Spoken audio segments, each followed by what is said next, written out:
a Tito. Quisiera hacer un resumen a manera de cierre de esta carta. Tito era uno de los líderes destacados dentro del equipo ministerial del apóstol Pablo. Y fue Tito a quien Pablo comisiona el encargo de poner orden en la iglesia, en las comunidades de Creta, en la isla de Creta. Tito, por ser griego, conocía también la manera en que los griegos pensaban. Por eso a veces es mi conjetura por la cual Pablo no envía a otros sino a Tito. Este es el hombre que tiene el carácter para poner orden en esas comunidades.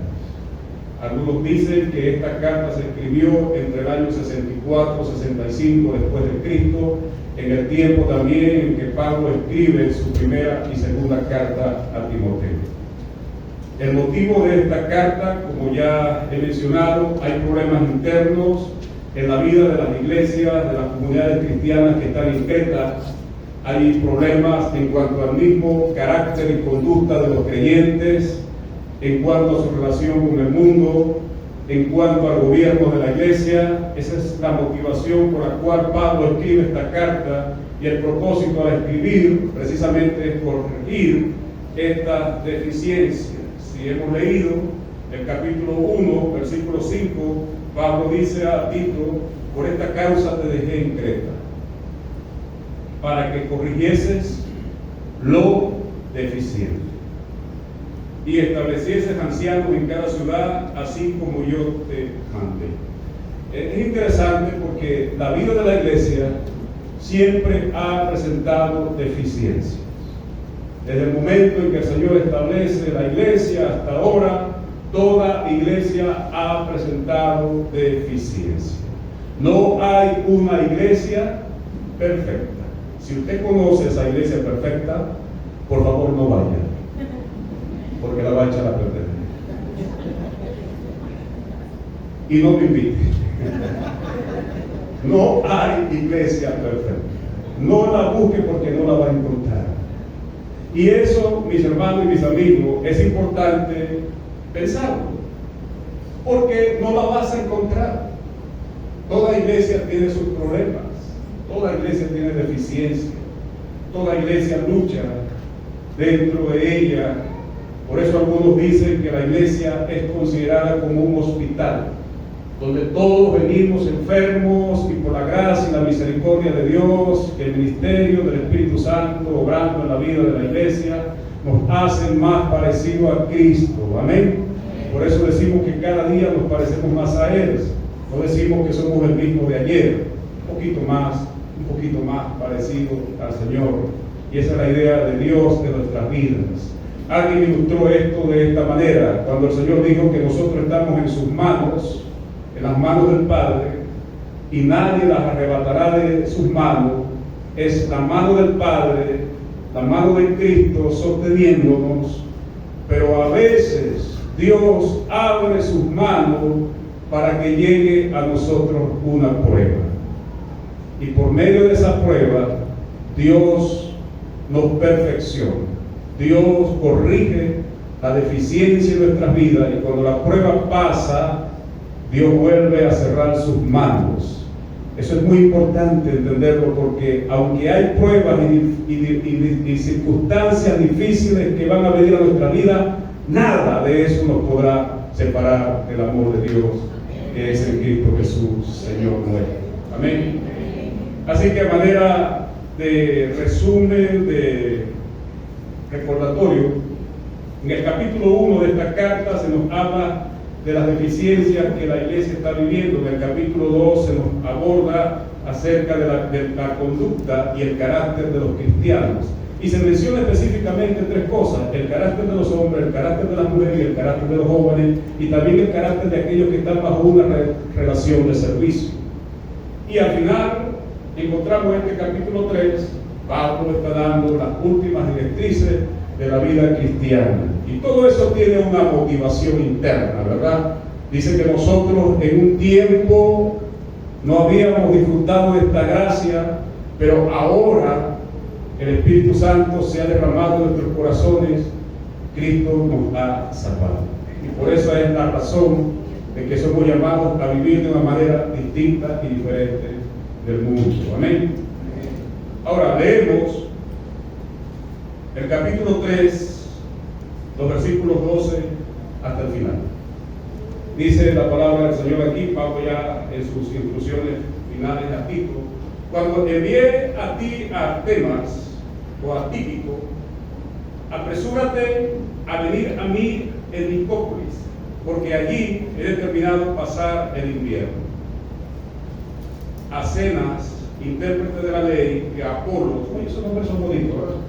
Encamínales con solicitud, de modo que nada les falte. Y aprendan también los nuestros a ocuparse en buenas obras para los casos de necesidad, para que no sean sin fruto. Y al final se despide Pablo: todos los que están conmigo te saludan. Saluda a los que nos aman en la fe. La gracia sea con todos ustedes. Amén. Amén. Ese versículo 15 al final, no sé si usted se ha dado cuenta, esa expresión de Pablo, la gracia sea con todos, es el sello distintivo de todas las cartas del apóstol Pablo. Por eso yo tengo una conjetura en creer que el libro de Hebreos fue escrito por Pablo. Es mi apreciación, que no lo puedo probar. Fíjense lo siguiente. Número 1, encargos personales, versículo 12. Cuando envié a ti a Artemas o a Tíquico, apresúrate a venir a mí en Nicópolis, porque allí he determinado pasar el invierno. Es decir, Pablo le está diciendo a Tito: voy a enviar a estos dos hombres, algunos de ellos no sé cuál voy a enviar, y a ti te requiero que te vengas hasta donde yo estoy.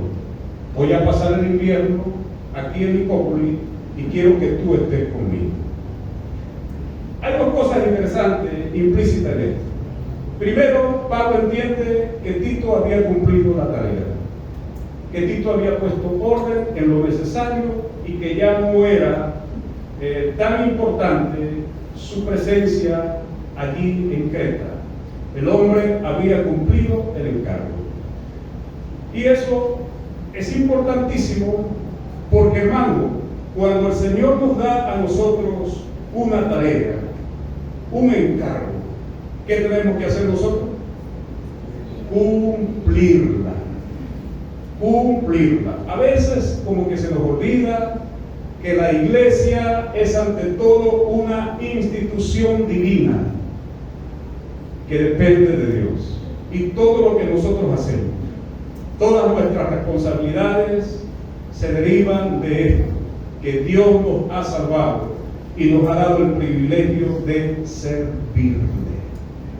Y por eso esas tareas que se te entregan a ti, mi hermano, tienes que tomar muy en cuenta que es una tarea que se te ha encomendado por la gracia de Dios. Amén. No porque usted sea más bonito que otro, sino por la gracia de Dios. No porque tú tengas más actitudes que otro, sino por la pura gracia de Dios. Por eso dice el Señor, ¿verdad? Lo que recibiste de gracia, dalo de gracia. Algunas veces nosotros podemos ignorar eso y no queremos ayudar a otros, no queremos transmitir nuestros conocimientos, no queremos, como aquellos que dicen: si le enseño mucho me va a serruchar el fuego. Eso no debe ser entre nosotros. Nosotros debemos estar seguros de nuestro llamado. ¿Amén? Por eso aquí observo que la tarea está cumplida. La otra cosa que veo en esto es la disposición de un líder de obedecer, de entender su llamado y estar dispuesto a servir donde quiera que sea llamado. Pablo le dice: ya cumpliste la tarea en Creta, ahora necesito que te vengas hasta donde yo estoy. Yo no veo ni me imagino a Tito buscando excusas para quedarse en Creta. ¿Sabe? A veces eso nos puede pasar. Oye, yo me dediqué a levantar este ministerio, yo me dediqué a levantar esta tarea, yo he estado aquí sudando la gota gorda y ahora me van a quitar de este lugar. Qué tremendo. Así es que me pagan. No veo a Tito en esa actitud. ¿Por qué? Porque estamos hablando del carácter de un hombre maduro, que entiende que servir a Dios no tiene nada que ver con un cargo. Es muy importante que la iglesia entienda eso. Servir a Dios no tiene nada que ver con un cargo. Puedes tener el cargo, pero va más allá del cargo. El servicio va más allá de la función puntual que podamos tener. Cuando una persona, cuando un creyente entiende lo que es servir, él se complace en tener gozo cuando la tarea está cumplida y dice: aquí estoy, Señor, dispuesto a seguir sirviendo. Heme aquí, envíame a mí, que dispuesto estoy. Amén. Si me necesitan aquí, amén. Si me piden que sirva en otra área, amén. Si estoy en capacidad de servir en 2 áreas, amén. Pero si se me requiere que deje esta área porque se considera que es más importante y necesario que yo esté en esta otra área de servicio, ¿qué debo decir? Amén. Eso es lo que observo en Tito. No creo que Pablo está probando a Tito. Creo que Pablo conoce muy bien a Tito y por eso le dice: ya cumpliste la tarea, vente conmigo, quiero estar contigo aquí. Y me imagino que también de cierta manera es el aprecio que Pablo tiene hacia Tito, porque dice: allí he determinado pasar el invierno y yo quiero que tú estés conmigo mientras pasa el invierno. Interesante el aprecio, ¿no?, de este líder hacia otro, el aprecio mutuo. Qué importante es ese sentido de aprecio entre los líderes. Amén. Pero esto es muy importante. Miro aquí un hombre que ha cumplido la misión, el encargo está listo y está diciendo: ok, ¿qué más puedo hacer? Pablo, ¿tú requieres que yo me quede en Creta? Dime.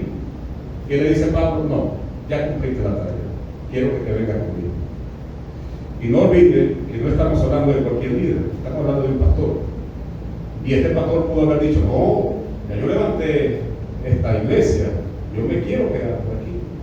No, Tito no es de esa condición. Tito entiende que el servicio va más allá de una función, como ya dije, va más allá de un encargo. Es un hombre que está listo para servir en cualquier lugar, en cualquier momento, bajo cualquier función. Y pregunto: ¿es esa nuestra actitud en esta iglesia? Ay, ¿por qué me cambié, hermano? Porque parece que voy a tener que cortar la predicación aquí. Solo escuché 2 amén. ¿Esa es nuestra actitud en esta iglesia? ¿Tú estás dispuesto a que se te diga: hermano o hermana, te necesitamos en esta área, por favor, ya cumpliste esa ley? ¿Eso ese amén es triste o es con gozo? Amén, pastor, amén. A su nombre. Ahora mira el verso 13. Estamos hablando de hombres aquí, ¿verdad? Artemas, no se habla mucho de Artemas. De Tíquico sí se habla varias veces en el libro de los Hechos y en otras cartas. Aparece el nombre de este líder también. Ahora entramos a mirar otros líderes. Pareciera que este texto tuviera algo que ver con el liderazgo también. Versículo 13. Acenas, intérprete de la ley. No se habla mucho de Cena, intérprete de la ley. Algunos suponen que era la ley judía, otros dicen no, se refiere a la ley romana. Bueno, el punto está que si es intérprete de la ley, a Pablo también le servía, sea que sea la ley judía o la ley romana. Importante que era un hombre útil. Y Apolos, este nombre se destaca en el libro de los Hechos. Apolo fue aquel hombre que estaba predicando el evangelio de arrepentimiento, de bautismo en agua. Y algunos hermanos lo abordaron escuchándolo predicar y le dijeron: ¿tú no has escuchado hablar del bautismo del Espíritu Santo? Y lo abordan y él, digo yo, se reconvierte, o mejor dicho, se convierte realmente. Estamos hablando de un tremendo evangelista, de un hombre fuerte en la predicación de la palabra de Dios. Este es Apolo. Por eso Pablo dice en su carta a los Corintios, ¿verdad? Yo sembré y Apolos regó. ¿Por qué habla de Apolo? Porque Apolo fue parte de ese equipo de liderazgo que que regó el evangelio por el Asia. Entonces Pablo lo tenía en gran estima. Yo sembré, Apolo regó, pero Pablo reconoce que quien da el crecimiento es Dios. Es muy importante entender que nosotros no damos crecimiento a la iglesia. Es la tarea de nosotros predicar, es la tarea de nosotros discipular, pero quien otorga, quien da crecimiento a la iglesia, ¿quién es? Es Dios. ¿Estamos claros en eso? ¿Amén? Y bueno, aquí hay algo interesante en ese verso 13.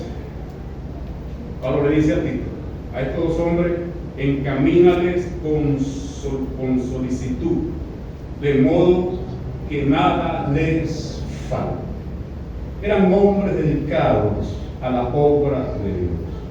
Y Pablo está apelando no solo al corazón de Tito, no solo a su generosidad, sino a quién o a qué, a la generosidad de qué, de la iglesia, de la iglesia. Y por eso se debe tener en gran estima a los hombres que están dedicando sus vidas a la obra del Señor. Debemos buscar la manera de ayudarles y de cooperar con ellos, porque están entregados a la obra de Dios. Y eso es de gran estima delante del Señor. Hace años tuve la oportunidad de ir a ayudar a una iglesia, hablando unos cuantos añitos atrás, si yo me acuerdo. Viajábamos en la mañana, regresábamos en las madrugadas por esa carretera, y en medio de ese escenario de ayudar a esa iglesia, la primera vez que me tocó dormir, ¿sabe dónde dormí? En una banca de la iglesia. El pastor que estaba conmigo, nos quedamos mirando los dos cuando se nos dijo, bueno, pastor, usted puede dormir aquí. ¿A dónde? Aquí. Nosotros, con respeto, somos hombres de Dios, dijo amén. El pastor llevó una hamaquita. A mí no me gusta dormir en hamaca, no puedo dormir en hamaca. La colgó a mi lado, yo agarré el maletín de mi lacto y me la puse de almohada, y allí nos quedamos mirando hacia el techo y dijimos, gloria a Dios. Pero fíjense que a veces la iglesia no considera la labor de los que quienes quieren ayudar. ¿Qué necesidad teníamos nosotros de andar por allí de madrugada en esa carretera, dispuesto a que nos ocurriera un accidente, lejos de nuestras familias, ayudando a una iglesia que no era nuestra iglesia, y que ni siquiera por consideración, no estamos diciendo que nos buscara un hotel, nunca soy de esa idea, ni promuevo nada de eso, del mejor hotel, pero ¿qué te costaba dos hombres que están en carretera, al menos que pudieran dormir en una cama? ¿Eso es consideración por los que están trabajando en la obra de Dios? No. Pero viene uno de esos bandidos del movimiento apostólico, le mete 4 cuentos a la iglesia, y a esos sí los atienden bien. Y no lo digo por mí, lo digo por muchos que están pasando por situaciones difíciles. Yo recuerdo una oportunidad que uno de esos falsos apóstoles llegó a una iglesia, y para resumir el cuento, se ruchó a los hermanos. Y dice uno de los líderes, nosotros queremos que usted predique el próximo domingo. Ya yo sabía el cuento. Y fui, hermano, y prediqué en esa iglesia, y les hablé por la palabra, y les hablé de todas esas cosas que están fuera de la voluntad de Dios. ¿Sabe cómo me despidieron? Diciendo, gracias por venir, ni un vaso de agua me dieron. ¿Se da cuenta? Así son las cosas. Por eso Pablo, ¿verdad? Le dice, a Zenas y a Apolo encamínales con solicitud, de modo que nada le falte. Y si usted está pensando que yo estoy diciendo esto para manipular su mente, olvídese de eso. Sencillamente quiero que entienda que la iglesia tiene que realmente prestarle cuidado a los hombres que están dedicados a la obra de Dios. No que vivan como reyes, esa no es la idea. No que los tengan endiosados, pero sí que los respeten y los estimen y le den el honor debido al ministerio que ellos ejercen. Amén. Así que Pablo está poniendo en el escenario eso para probar de cierta manera la generosidad de la iglesia. Fíjense el verso 14. Y aprendan también los nuestros a ocuparse en buenas obras para los casos de necesidad. Este versículo está relacionado con el verso 8. Porque el verso 8 dice, palabra fiel es esta, y estas cosas quiero que insista con firmeza, para que los que creen en Dios procuren ocuparse en buenas obras. Tito no debe cargar con ese peso solo de ayudar a Zenas y a Apolo. Tito debe manifestar también esta preocupación a la iglesia, para que la iglesia manifieste su generosidad y amor cristiano a esos siervos que estaban sirviendo al Señor. El creyente fiel muestra su fruto de buenas obras a favor de sus hermanos. Otra vez, el creyente fiel muestra sus frutos de buenas obras a favor de sus hermanos. ¿Usted recuerda el tiempo de la crisis? Usted se rió la semana pasada, ¿verdad? Porque yo dije algo que era verdad. Pero usted recuerda el tiempo de la crisis. Y nosotros, ¿qué dijimos? Bueno, hermano, la cosa no está bien, está ruda. Así que el que tenga un paquete de arroz, pártalo por la mitad y comparta con un hermano en necesidad. El que puede encontrar una harina, no sea mezquino, no piense que Dios no le va a proveer. Comparta esa harina con el que tiene necesidad. Y así estamos animando a los hermanos a que compartieran algo. Y se hizo. Eso fue un tiempo muy bonito, aunque fue un tiempo difícil, porque uno veía a los hermanos compartiendo de lo poco que tenía. Y eso me llama a mí a reflexión, porque una de las iglesias que más mostró un corazón generoso para la obra misionera fue la iglesia de Filipos, los filipenses. Dice Pablo, escribiéndole a los corintios, que aún ellos, en medio de su necesidad, los filipenses le dijeron a Pablo, nosotros también queremos ayudar. ¿En qué podemos ayudar? Da pena, ¿verdad? A veces que, oye, el que más tiene es el que está mirando para arriba. Y el que menos tiene es el que está diciendo, hermano, pues, ¿en qué puedo colaborar? ¿En qué puedo cooperar? No debería ser así. Pero eso nos debe llamar la atención. Nos debe llamar la atención.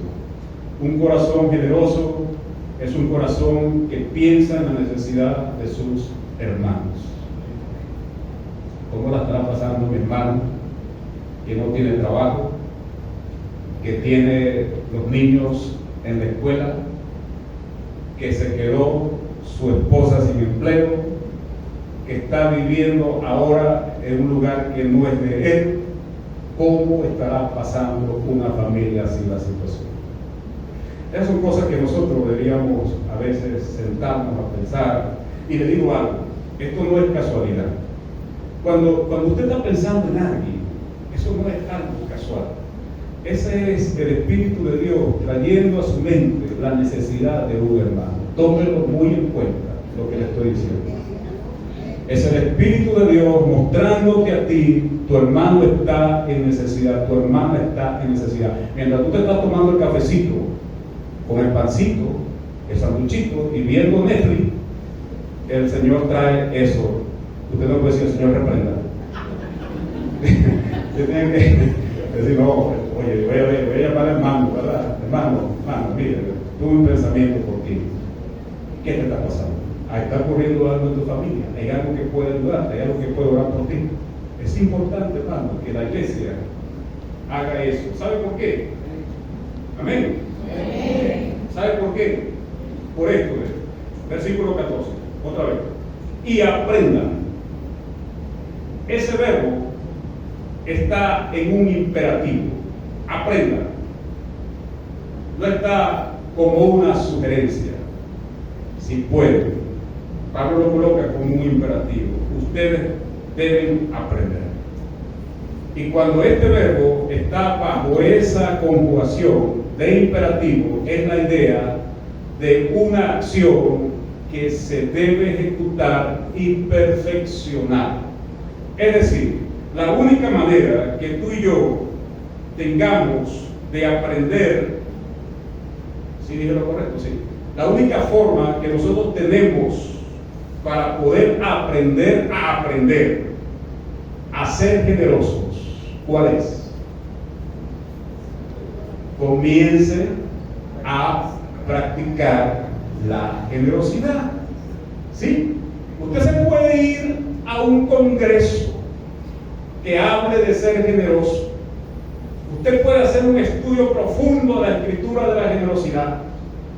Usted puede desarrollar un tema profundo y hablar de la generosidad. Pero la única forma en la cual el creyente aprende a ser generoso es cuando comienza a practicar la generosidad.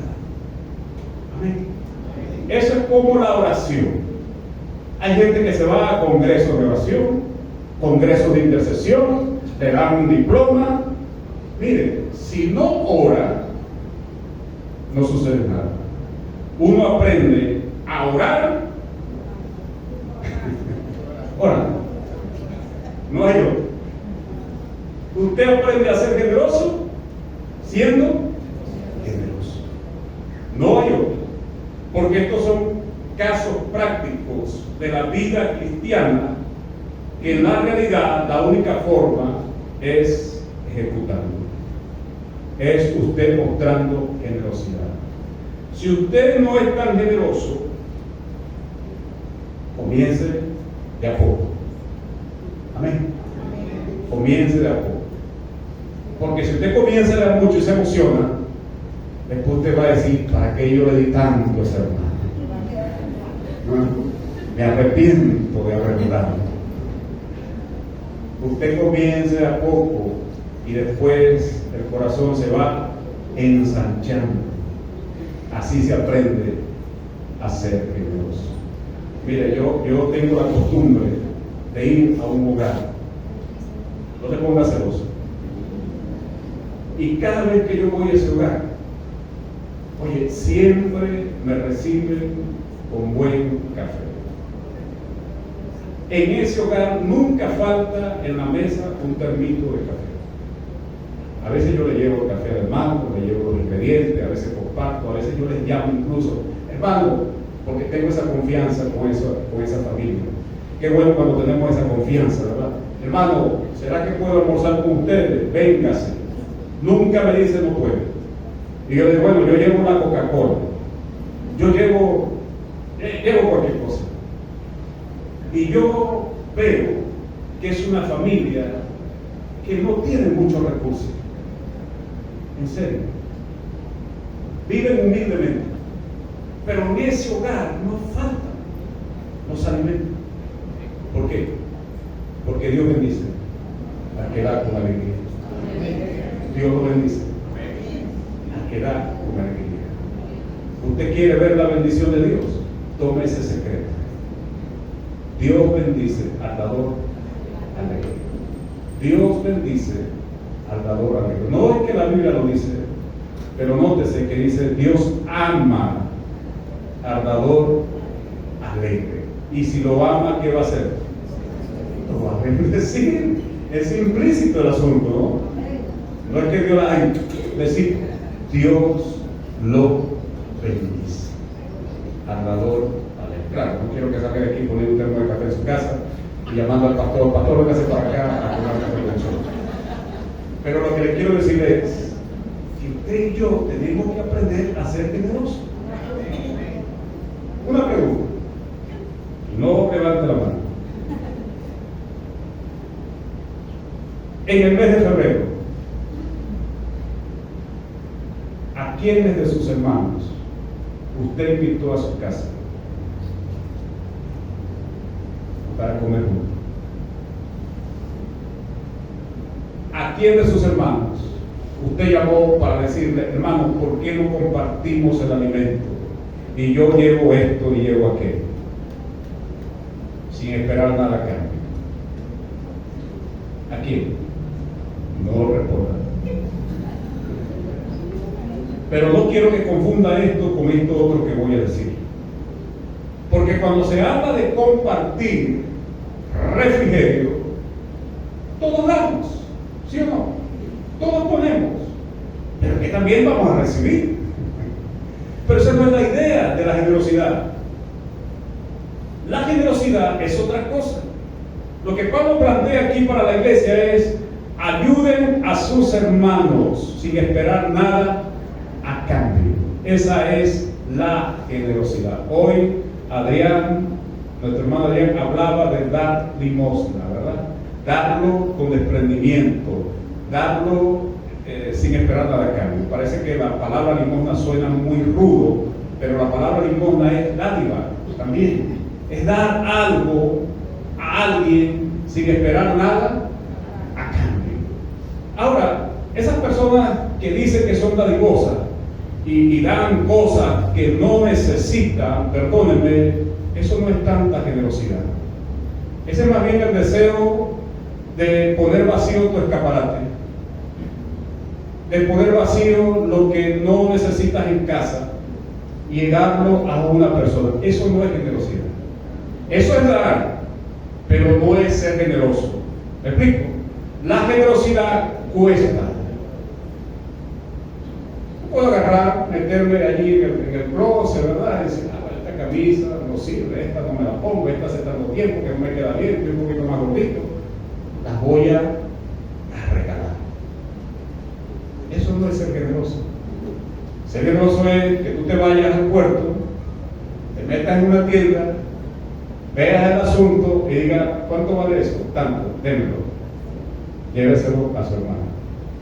Eso sí es ser generoso, porque te cuesta. ¿Ves la diferencia? Eso te costó a ti.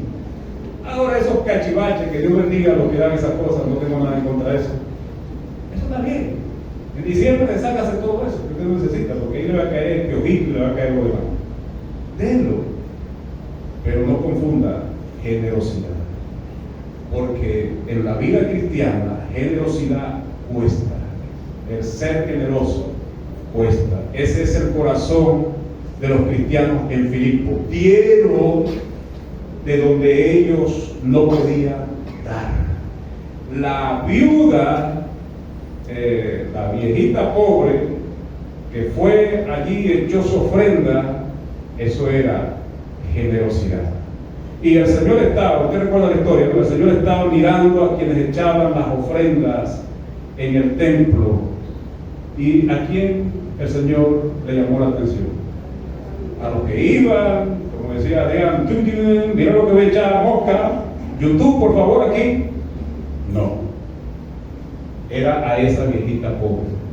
Y el Señor como que está diciendo, no me entretenga que no me quiero perder de este momento de adoración.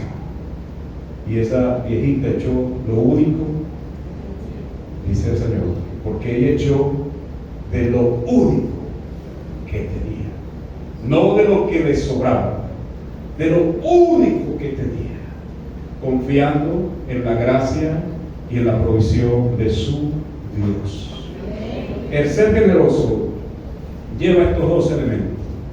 Das porque te cuesta dar, pero da porque tienes gozo en dar. Y das con generosidad porque sabe quién es tu proveedor. Y al ser Dios tu proveedor, tú tienes paz, porque sabes que el Señor no te va a abandonar. Creo que la iglesia de los cretenses o las comunidades cretenses comenzaron a entender ese asunto. Vaya conmigo al verso 14. y aprendan también los nuestros a ocuparse en buenas obras para los casos de necesidad. Los jóvenes, les hago un llamado de atención a los jóvenes. Sé que ustedes organizan, vamos a hacer una reunioncita y traigan el perro caliente y traigan todo lo demás, eso está bien. Y vamos a ver una buena película, eso no está mal. Pero ¿han pensado los jóvenes en reunir de su esfuerzo para ayudar a un joven que no tiene? No que nos venga a compartir los 2 perros calientes porque pago por eso, sino, oye, vamos a reunirnos y vamos a ayudar a 2 jóvenes que no tienen un par de zapatos porque sus padres no lo pueden proveer. ¿Por qué no hacen eso? ¿Por qué no lo hacen? Vamos a ayudar al hermano sin estar tocando trompeta, ¿verdad? No es que van a salir con una foto, sonríe y la camisita sonríe, que hago para las redes sociales. No, regálale lo que tengan que regalarle y déjalo hacer. Y eso funciona así. Uno comienza a ver a los hermanos y uno sabe. El Espíritu Santo hermano está en necesidad. Vamos a buscar manera de ayudar. Amén. Es muy importante que la iglesia entienda que en estos tiempos que vivimos necesitamos mostrar un corazón generoso. Son tiempos difíciles, ¿sí? Son tiempos difíciles. Y al final observamos el versículo 15: todos los que están conmigo te saludan. Saluda a los que nos aman en la fe. Me gusta eso. Saluda a los que te aman en la fe. Muestra compasión, muestra empatía por tus hermanos. Es el llamado de la palabra de Dios. No importa la iglesia a donde vaya, dice un viejo cántico, si detrás del Calvario tú estás. Si tu corazón es como el mío, dame la mano y mi hermano serás. Ese cántico debería cambiarse porque dice serás, no, ya es hermano. Sí, el Señor es el que murió por todos nosotros. Cerramos esta carta preciosa de Tito. Me quedo con 3 cosas. Una, cuando hay deficiencias en la iglesia, hay que corregirlas. Ese es un principio general. Tú estás pasando por una deficiencia en tu hogar, ¿quién la va a corregir? Usted. ¿Hay alguna deficiencia que corregir en cuanto a la conducta y el trato dentro de la familia? A veces queremos pasar la hoja y decir, bueno, esto se va a solucionar en el tiempo, pero a veces no. A veces más bien se agrava. Entonces las deficiencias en la iglesia hay que corregirlas. 2, los cristianos son llamados a mostrar un carácter distinto al resto de las personas que no conocen al Señor. Eso es el trato con otros, el trato con el gobierno, lo mismo, ¿verdad? ¿Por qué? Porque el Señor nos ha traído a su gracia, al Evangelio de Cristo. Y si en la mañana de hoy hay alguien que necesita este mensaje, es para ti. Cristo murió por ti. Cristo murió por tus pecados. Y es el único que puede darte salvación y vida eterna. Amén. Y número 3, el llamado, el desafío a practicar la generosidad. Y no se aprenderá con un curso, con un seminario, con un congreso. Vamos para el congreso que va a hablar del tema de la generosidad. Hay que empezar a dar. Y a dar, si nos cuesta mucho, da de lo que te cuesta. Dale a poco si quieres, pero ve. Y al final ya eso no importará lo que demos, ¿verdad?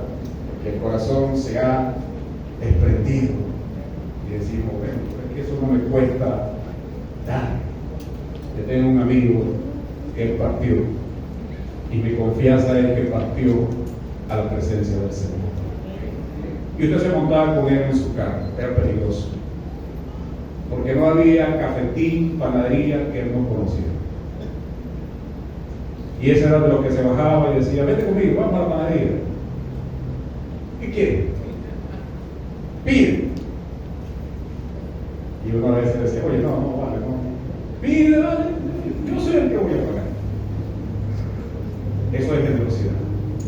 Ahora, el que no es generoso dice, dame un cafecito chiquito y no le dice al otro, pide, porque es peligroso. A su nombre.